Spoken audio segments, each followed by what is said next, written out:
Hello everyone, জ্ঞানজ্যোতি coaching সেন্টারের পক্ষ থেকে তোমাদের সকলকে জানাই স্বাগত। আমি অসীম দাস আবার চলে এসেছি তোমাদের জন্য সোশ্যোলজি ক্লাস নিয়ে। তোমরা যারা আমাদের ওয়েস্ট বেঙ্গলের বিভিন্ন ইউনিভার্সিটির আন্ডারে পড়াশোনা করছো বিভিন্ন কলেজে, তাদের যে সোশ্যোলজির যে সিলেবাসগুলো আছে সেই সিলেবাসের যে টপিকগুলো, সেই টপিকগুলোর উপর ভিত্তি করে কিন্তু আমাদের জ্ঞানজ্যোতি কোচিং সেন্টার থেকে তোমাদেরকে পড়াশোনাগুলো করানো হচ্ছে বা তোমাদের কিন্তু পড়াশোনাগুলো চালিয়ে নিয়ে যাওয়ার জন্য হেল্প করা হচ্ছে। এবং আমাদের যে ভিডিওগুলো, সেই ভিডিওগুলো কিন্তু তোমাদের যে পড়াশোনার বিষয়গুলো নিয়ে কিন্তু আমরা ভিডিওগুলো করে থাকি।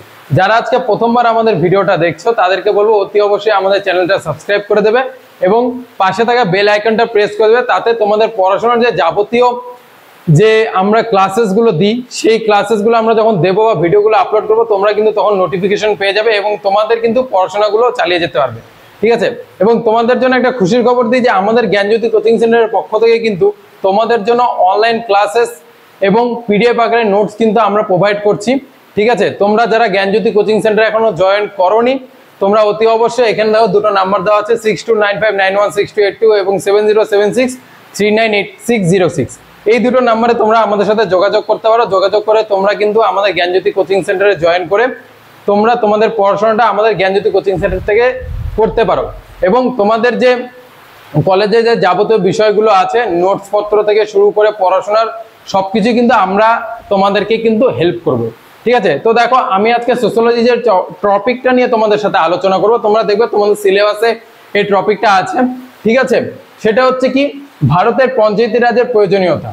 ঠিক আছে? ভারতে পঞ্চায়েতি রাজের প্রয়োজনীয়তা। তোমরা যারা আমার ভিডিওগুলো প্রতিদিন দেখছো তারা দেখবে পঞ্চায়েতি রাজ নিয়ে কিন্তু আমি কিন্তু তোমাদের অনেকগুলো ভিডিও দিয়েছি। এটা হচ্ছে আমাদের গ্রামীণ যে সমাজবিজ্ঞান আছে, সেই গ্রামীণ সমাজবিজ্ঞানের একটা মূল পার্ট। ঠিক আছে? গ্রামীণ সমাজবিজ্ঞান যদি তোমাকে পড়তে হয় বা জানতে হয়, তোমাকে কিন্তু পঞ্চায়েত ব্যবস্থাটা পড়তে হবে। ঠিক আছে? পঞ্চায়েত ব্যবস্থাটা হচ্ছে গ্রামীণ যে শাসন ব্যবস্থা, তার কিন্তু মূল কাঠামোই হচ্ছে পঞ্চায়েত ব্যবস্থা।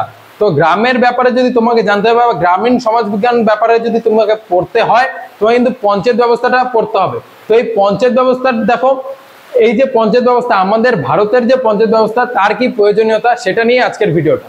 ঠিক আছে? তো দেখো, আমাদের যে গণতান্ত্রিক রাষ্ট্রগুলো আছে, বেশিরভাগ রাষ্ট্রে কিন্তু এই পঞ্চায়েতি রাজ যে ব্যবস্থাটা আছে সেটা কিন্তু স্বীকৃতি পেয়েছে। আগে কি দেখা গেছিল, আগে কিন্তু প্রতিটা রাষ্ট্রে কিন্তু এরকম যে পঞ্চায়েত ব্যবস্থা বা শাসন পরিচালনার জন্য কোনো একটা ব্যবস্থা কিন্তু প্রতিটা রাষ্ট্রে আলাদা আলাদা দেখা যেত। কিন্তু এখন দেখা যাচ্ছে যে বেশিরভাগ গণতান্ত্রিক রাষ্ট্রের ক্ষেত্রে কিন্তু আমাদের এই পঞ্চায়েতি রাজ যে ব্যবস্থাটা আছে সেটাকে স্বীকৃতি দেওয়া হচ্ছে। তার কারণ কি, এই পঞ্চায়েতি রাজ ব্যবস্থার মধ্যে দিয়ে কিন্তু আমাদের যে গ্রামীণ যে শাসন কার্য যে পরিচালনাটা খুব সুন্দরভাবে হচ্ছে। ঠিক আছে? তো দেখো, এই যে পঞ্চায়েতি রাজের যে প্রয়োজনীয়তাটা কি, প্রথমত যদি আমি পঞ্চায়েতি রাজের যে প্রয়োজনীয়তাটা তোমাদেরকে বলি, তাহলে প্রথম যে কথাটা বলতে হয় সেটা হচ্ছে নাগরিক সচেতনতা এবং প্রশাসনিক অভিজ্ঞতা বৃদ্ধির সহায়ক। এটা কি, নাগরিক চেতনা ও প্রশাসনিক অভিজ্ঞতা বৃদ্ধির সহায়ক। তার মানে কি, নাগরিক চেতনা কি? নাগরিক চেতনা মানে আমাদের যে গ্রামের যে বসবাসকারী মানুষজন আছে, তারা কিন্তু এই পঞ্চায়েতি রাজ থেকে কিন্তু প্রশাসনটা কিভাবে চলে এবং প্রশাসন কিভাবে কাজ করে সেটা কিন্তু এই পঞ্চায়েত ব্যবস্থা থেকে কিন্তু তারা কিন্তু ভালো একটা ভাবে জানতে পারে বা তাদের মধ্যে একটা চেতনার উদ্বুদ্ধ হয়। ঠিক আছে? এবং নেক্সট যেটা বলছে, ও প্রশাসনিক অভিজ্ঞতার বৃদ্ধি সহায়ক, মানে প্রশাসনটা কিভাবে কাজ করছে, প্রশাসন কাঠামোটা কি, ঠিক আছে, কিভাবে একটা আইনসঙ্গত ভাবে কি করে একটা গ্রাম পরিচালনা করা যায়, এই ব্যাপারটা নিয়ে কিন্তু তারা কিন্তু তাদের অভিজ্ঞতাটা কি হচ্ছে, বৃদ্ধি হচ্ছে পঞ্চায়েত ব্যবস্থার মাধ্যমে। সেকেন্ড দেখো কি বলছে, সেকেন্ড বলছে শাসন কার্য পরিচালনার বিষয়ে উদ্ভাবনী প্রতিভার বিকাশ সাধন সম্ভব। ঠিক আছে? শাসন কার্য পরিচালনার ব্যাপারটা কি, তোমরা দেখবে তোমাদের এলাকায় দেখবে পঞ্চায়েত ব্যবস্থায় কিন্তু বিভিন্ন যে এলাকাগুলো আছে, ধরো তোমাদের ব্লকে বিভিন্ন যে গ্রামগুলো আছে বা বিভিন্ন যে পাড়াগুলো আছে বা তোমাদের গ্রাম পঞ্চায়েতের যে বিভিন্ন পাড়াগুলো আছে, সেখানে কিন্তু সব জায়গায় কিন্তু দেখবে আলাদা আলাদা পঞ্চায়েত। ঠিক আছে? এবার তারা কি করছে, তারা 5 বছর ধরে কাজ করছে এবং 5 বছর পরে মানে নির্বাচনের শেষে যখন ওই 5 বছর চলে যাচ্ছে, তারপরে কিন্তু দেখা যাচ্ছে যে একটা দিক থেকে কিন্তু তুমি কিন্তু বলতে পারবে যে এই অঞ্চলে বা এই গ্রাম পঞ্চায়েতে এতগুলো গ্রাম পঞ্চায়েত ছিল বা পঞ্চায়েত সদস্য ছিল, তাদের মধ্যে কিন্তু ধরো 10 জনের মধ্যে কিন্তু 1 জন বা 2 জন কিন্তু খুব ভালো কাজ করেছে, মানে মানুষের পাশে থেকে কিন্তু মানুষের জন্য কাজ করেছে।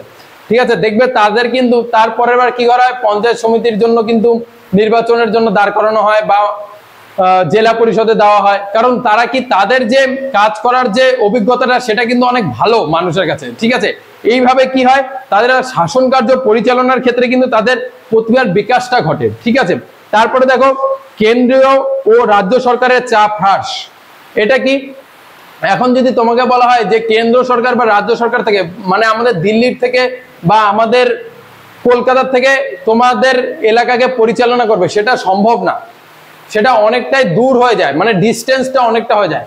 তার জায়গায় যদি আমাদের এই এলাকাতে নিজেদের যদি একটা যদি প্রশাসনিক সংগঠন থাকে বা প্রশাসনিক যদি কাঠামো থাকে, তাহলে কি প্রশাসনটা বা শাসন কার্যটা পরিচালনা করতে সুবিধা হয়, ঠিক আছে। যেরকম গ্রাম পঞ্চায়েত কি করে থাকে, যে একটা গ্রাম পঞ্চায়েত এলাকার শাসন ব্যবস্থাটা কার হাতে থাকে, এই গ্রাম পঞ্চায়েতের হাতে থাকে। তাতে কি হয় যে আমাদের রাজ্য সরকার বা কেন্দ্র সরকারের এখানে হস্তক্ষেপ করার দরকার পড়ে না। মানুষের যখন প্রয়োজন হয় বা মানুষের যখন দরকার হয়, তাতে কি হয়, কেন্দ্র ও রাজ্য সরকারের কিন্তু চাপটা কিন্তু কম হয় এবং প্রতিটা গ্রাম অঞ্চলের কি থাকে, যে শাসন ব্যবস্থার যে পরিকাঠামোটা সেটা কিন্তু খুব ভালো থাকে, ঠিক আছে।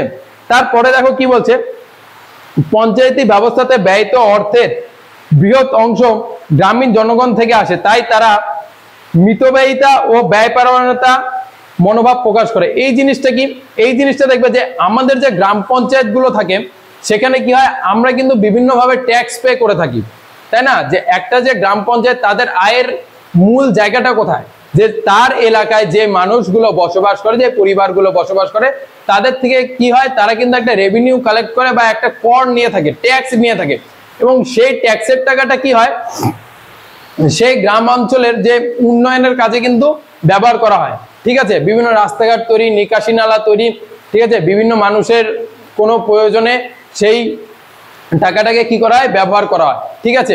এবং দেখা যায় যে এই যে টাকাটা, এটাকে ওই মিতব্যয়িতা বা ব্যয়পরায়ণ কেন বলছেন, তুমি দেখবে এই সামনে হচ্ছে আমাদের কি আসছে, পুজো আসছে, ঠিক আছে। এবার দেখবে আমাদের পাশাপাশি দুটো পাড়াতেই কিন্তু পূজা হয়, একটা তোমার নিজস্ব পাড়ায় পূজা হচ্ছে, একটা পাশের পাড়ায় পূজা হচ্ছে।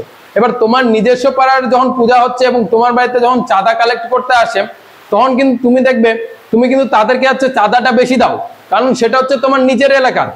এবং পাশের পাড়ার থেকে যদি আসে, তাদের কিন্তু চাঁদাটা কম দেবে, মানে তোমার নিজের এলাকায় যদি 500 টাকা দাও, তাদেরকে কিন্তু 200 টাকা দেবে, তার কারণ কি, সেটা পাশের পাড়ার। এরকম না কিন্তু তুমি কিন্তু সেই ঠাকুরটা দেখতে যাবে না বা সেই প্যান্ডেলটায় যাবে না, যে তারা কি পূজা করলে আমি দেখতে যাব না, ঠিক আছে। তুমি কিন্তু সেখানেও যাবে, তুমি কিন্তু তোমার পাড়াতেও যাবে, কিন্তু তোমার পাড়ার প্রতি তোমার আবেগটা বেশি, তার জন্য তোমার চাঁদার পরিমাণটাও সেখানে বেশি। সেই রকমই আমাদের গ্রাম পঞ্চায়েতে কি হয়, যে আমরা যখন গ্রাম পঞ্চায়েতের ট্যাক্সটা পে করি, তখন আমরা কি হবে, এই যে আমরা যে টাকাটা দিচ্ছি, এই টাকাটা কি হবে, আমাদের উন্নয়নের জন্যই কাজে লাগবে, আমাদের রাস্তাঘাট তৈরি হবে, আমাদের নিকাশি নালা তৈরি হবে, আমাদের কাজে ব্যবহার হবে। তো তখন কি, এটা কি আমরা কিন্তু নিজেদের উন্নয়নের জন্য কিন্তু টাকাটা দিয়ে থাকি, এবং এইভাবে ভাবনা চিন্তা করে থাকি যে এই যে আমরা টাকাটা দিচ্ছি, এটা কি হবে, আমাদেরই কাজে লাগবে, ঠিক আছে।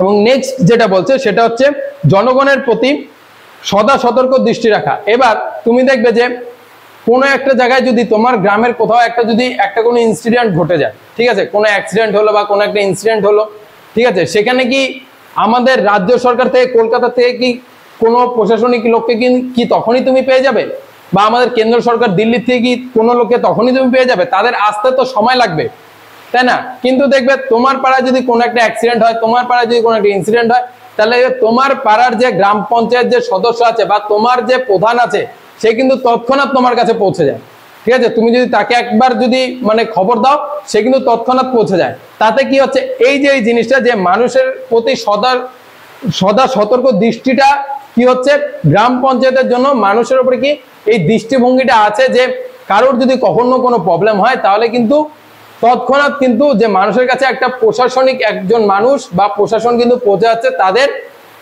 যে কি প্রবলেম হচ্ছে, সেই প্রবলেমটাকে ফেস করার জন্য, ঠিক আছে। এই ছিল হচ্ছে আমাদের ভারতের পঞ্চায়েতি রাজের কি প্রয়োজনীয়তা, ঠিক আছে। তা আমরা কিন্তু জ্ঞানজ্যোতি কোচিং সেন্টারের পক্ষ থেকে তোমাদের জন্য কিন্তু এই পঞ্চায়েতি রাজের যে প্রয়োজনীয়তা, তার উপরে কিন্তু অলরেডি নোটস প্রোভাইড করা হয়ে গেছে।